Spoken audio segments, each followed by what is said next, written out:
Thank you, Minli. I'm not heading the blood bank yet, but but yeah, managing the part of the research department. Yes, I'm super happy to be here, and it's not a mistake that there's a wrong picture here, but it all started there, and I'm super happy that we are now in South Korea, in here in Seoul, to continue this journey, because this is very important that also blood EVs are considered more and more as a drug vehicles, and of course in biomarkers. So super happy to be here, and I just had to take this picture. Sorry, but we were in Helsinki, and it was in a tropic of Helsinki. It is actually this kind of a tropical, how you call them, inside gardens where we had a dinner party, and I was so thrilled to first time meet you, like personally having a good discussions with you, Min, and I hope that in future we can continue this discussion, as I still think what is important to notice that there's no many blood services in the world that are actually doing this kind of research so thoroughly that we are, and we are not only doing us. For instance, Pia Siljander has been a key collaborator with us because of her long career as a platelet researcher and EV researcher, and of course including all these kind of international collaborator discussions. But I have to say that in a way I'm looking all this field through eyeglasses that are somehow biased by my interest in the respect of the blood service. And contrary that Dr. Dobos was saying that I will probably talk a lot about the engineering and that he doesn't eat my talk, no problem. You didn't, and it was a good that you actually told about those engineering issues, because to be honest, I want to talk you more about before we are going to the engineering. I'm touching, of course, the engineering part, but from the blood service perspective and from the blood and blood cell perspective, we have still a lot of questions of the natural function. And if we don't know the material we start with, why we then do some tricks after that? How do we know what happens after all these engineering if we don't even know the starting point?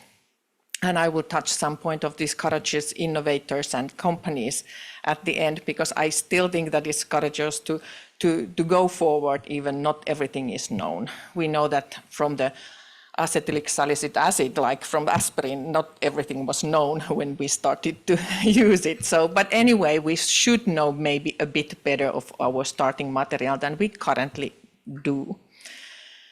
So what I would like to say that, first of all, my title, I was a bit afraid because I'm not really an engineering part of the story.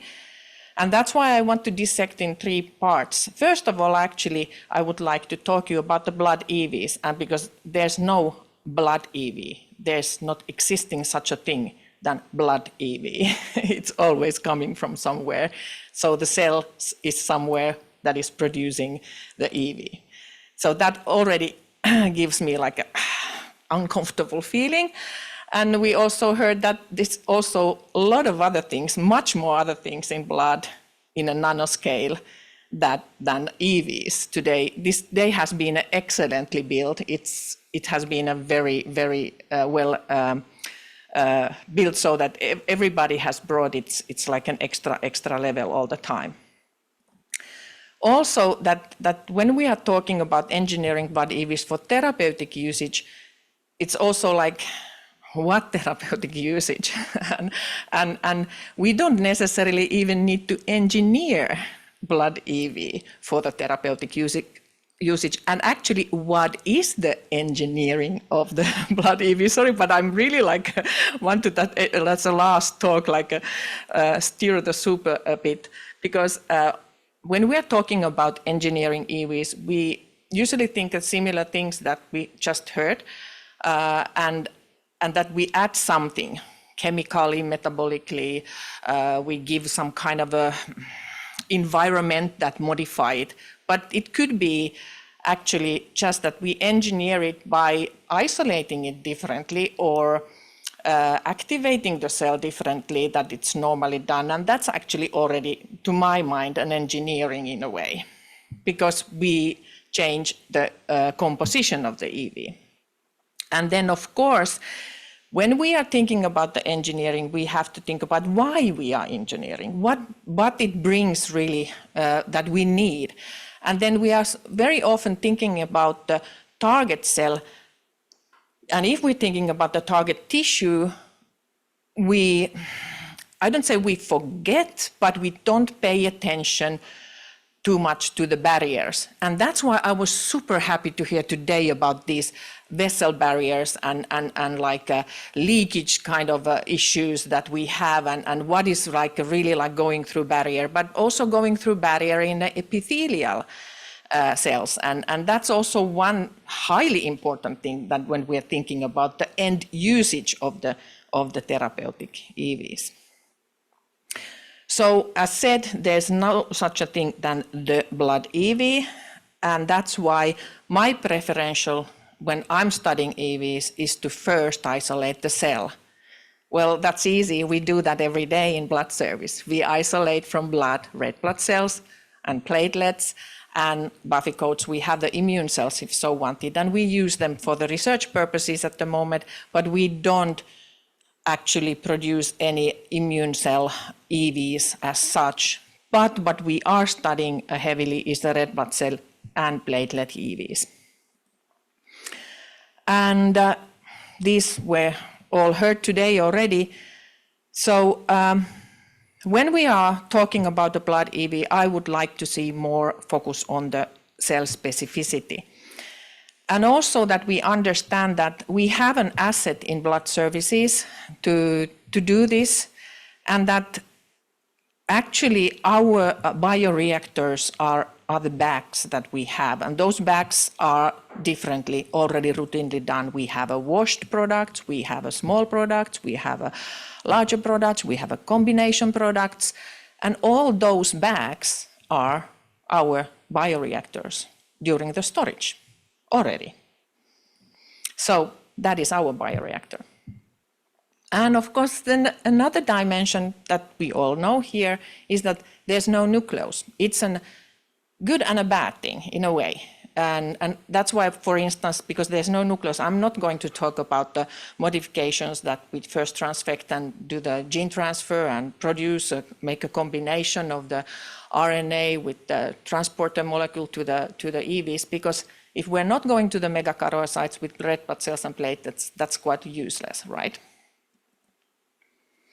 And that's what we are doing. We are producing at the moment these EVs. So then if we are talking about the therapeutic usage, we should then think about, again, what blood cell and its EV could be the best suited for the therapeutic use planned. It's not that we take a red blood cell EV or platelet EV or some kind of a modification of it and can like use it as a general platform, because the starting material is the first step in your engineering. The choice of a starting material is the first engineering step. And said already, like administration route. And that's why we heard today about the penetration through endothelial layers that is varying in a different organs, and also based on the healthy or diseased condition. These are the things we need to take into the consideration too. And when we start to understand the composition of the carrier itself, the lipid bilayer as a starting point, and when we understand that the heterogeneity of the pool need to be dissected talked about I have also a picture about like a different EV-sized population from the red blood cell, for instance. So if we are looking at the smaller or larger, then we see the different results. So which one we want to pick up as our engineered vehicle. So in every step, we need to understand what it means. Then I will talk about a little bit about this, like we're talking about the targeting. And I have been evaluating applications where people are developing very fancy engineered products, but they target molecule which they claim is specific for certain cell type. It's far from specific. Actually, it can be dangerously targeted to other organs and other cell types vital for the patient. So why we start to do something that at the end never will gonna succeed? So when we do already in a lab work our fancy development, please let's do it in a way that it has any point in the future for the therapeutic applications. Understand that you can show the point of the technology, but that can be also done with the molecules that are relevant. Because sometimes you just destroy liver endothelium, or you destroy the bone marrow, or what do with the patient after that. And then the robustness of the synthetic particles. They are still there, the synthetic particles. And we have to consider when it's relevant to take the other option and go to the biological EVs, because they are competing with us at the end. So why to do EVs and not, as we have done for a couple of decades, using the synthetic nanoparticles? It was talked about the immunogenic. Yes, the immunogenicity or immune modulation capacity that these EVs can have depending on the different cell types. And again, alone could be the ones that we could use for the therapeutic applications. And yeah, I think I'm repeating a little bit myself, but also we have to think about the uptake already when we are thinking about the start cell. So if you have a large red blood cell EV, even if it's like below 200 nanometers, it's a larger than maybe the platelet EV. It targets and interacts with the target cell differently. It can be like this kind of fusion, it can be like a kiss and run, and it can be uptaken.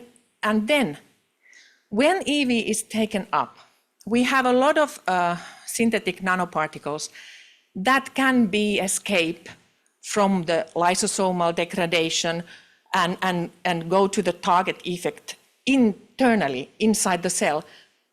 But what do we know actually from the biological membranes and these EVs, how to make them escape from that lysosomal degradation? There is some data already, and there are certain studies, but there's a huge question that, okay, we can target, maybe penetrate, go to the cell, and what happens after it's taken up? What is the mechanism there? And then again, it might be dependent from the cell it's originating, or actually even so simple thing than the size. So small, if I was talking just like beginning of last week with the physical chemist who said that why do develop the particle that is bigger than the 10 nanometer? It never go anywhere. So his opinion was this. So do we really understand here what is the size of the EV that goes anywhere? I don't know.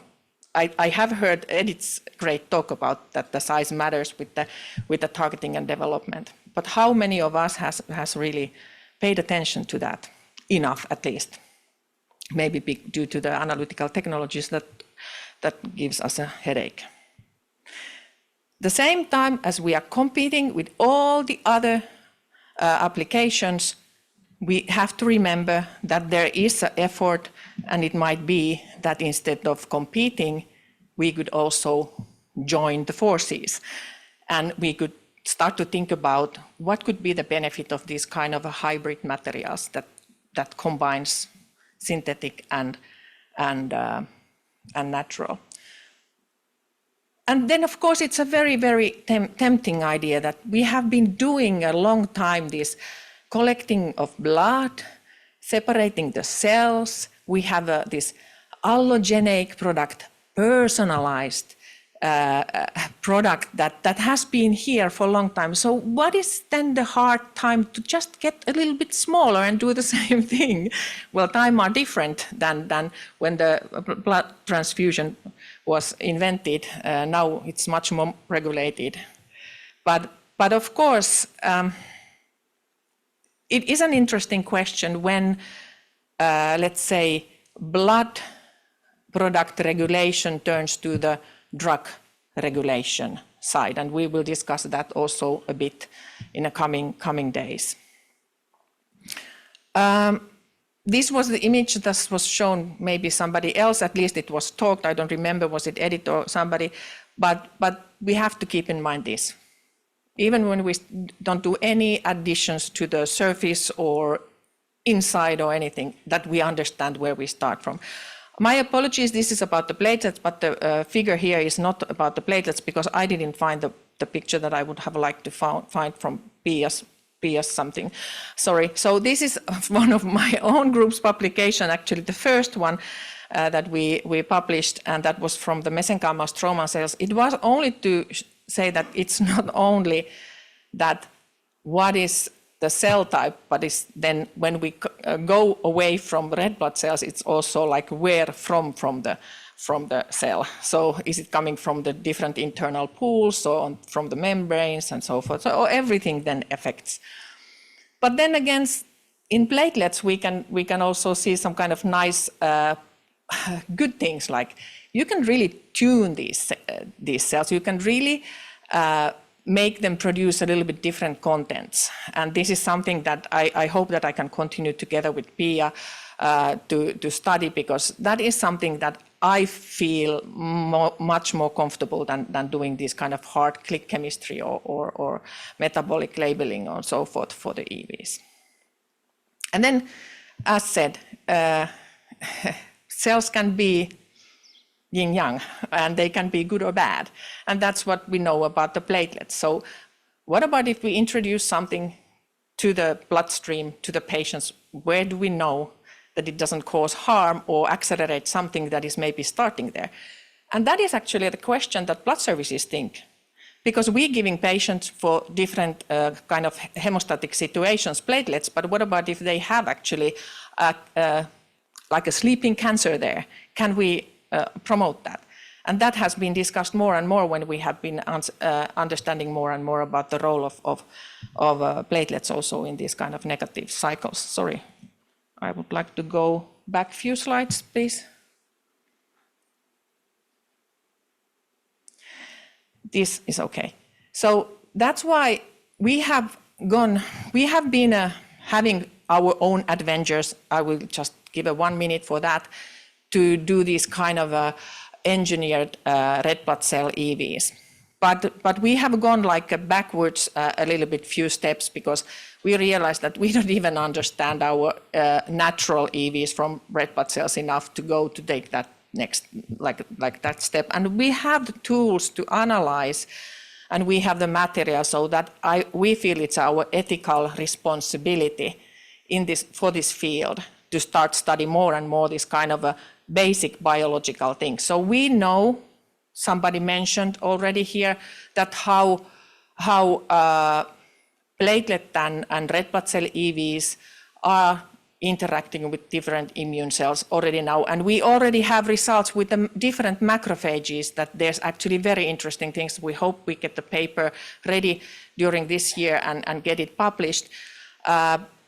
And neutrophils are one of the very much of our interest too, but there's not much information on this, as said also Dr. Dobos. So it's we actually don't know the basics here, sorry to say. And that's, but that's a good thing. So more research are needed, so just be courageous and do the work.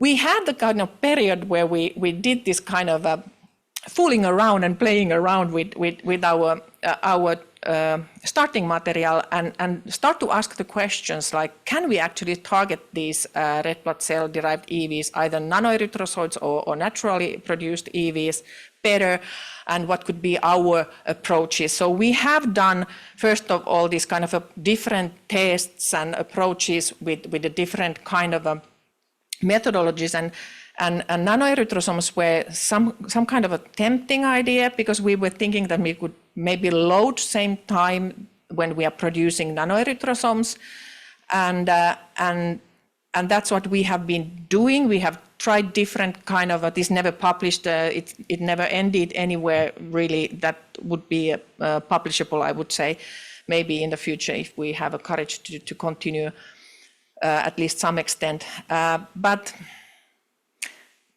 yeah, just for those who then maybe there's some there in a remote audience or even here that are like puzzling, like what kind of modification there is. So what we have been doing, we have modificating both the lipid membrane polar heads, and we have also studied like a modification of the protein surface of the EVs.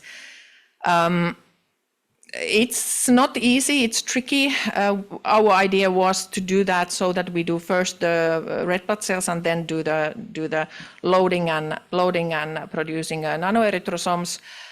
And because we were not really there yet, it started to be quite heavy.